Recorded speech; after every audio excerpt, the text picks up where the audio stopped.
কুমিল্লা নগরীতে আইন শৃঙ্খলা পরিস্থিতি স্বাভাবিক রাখতে যৌথ বাহিনী ও কোতোয়ালি থানা পুলিশ পৃথক পৃথক অভিযান পরিচালনা করছে। এসব অভিযানে অস্ত্রধারী সন্ত্রাসী ও কিশোর গ্যাংয়ের সদস্যরা আটক হচ্ছে। এতে করে জনমনে স্বস্তি ফিরে আসলেও রাজনৈতিক তদবিরে অসহায় বোধ করছেন প্রশাসন, এমন কিছু তথ্য বিভিন্ন সূত্রে জানা গেছে।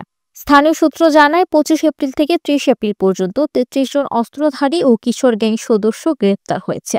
এর মধ্যে মোস্ট ওয়ান্টেড অস্ত্রধারী ও কিশোর গ্যাংয়ের নেতাদের ছাড়িয়ে নিতে রাজনৈতিক দলের নেতৃবৃন্দরা প্রশাসনের কাছে বেশ জোরে সোরে তদবির করে থাকেন। এতে করে বেশ অস্বস্তি বোধ করছেন পুলিশের কর্মকর্তারা। রাজনৈতিক নেতাদের তদবির আমলে না নিলে প্রশাসনের কর্মকর্তাদের আওয়ামী লীগের দোসর বলে অপপ্রচারও চালাচ্ছেন। এতে করে উভয় সংকটে পড়েছেন পুলিশ প্রশাসন। স্থানীয় একাধিক সূত্র নাম প্রকাশ না করার শর্তে জানান, রাজনৈতিক দলের কয়েকজন যুব ও ছাত্রনেতা প্রায় কিশোর গ্যাংয়ের সদস্যদের ছাড়িয়ে নিতে জোর তদবির করেন।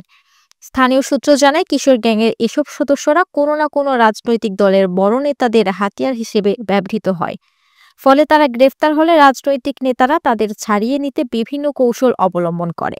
এ বিষয়ে পুলিশের ঊর্ধ্বতন কর্মকর্তাদের বক্তব্য পাওয়া যায়নি।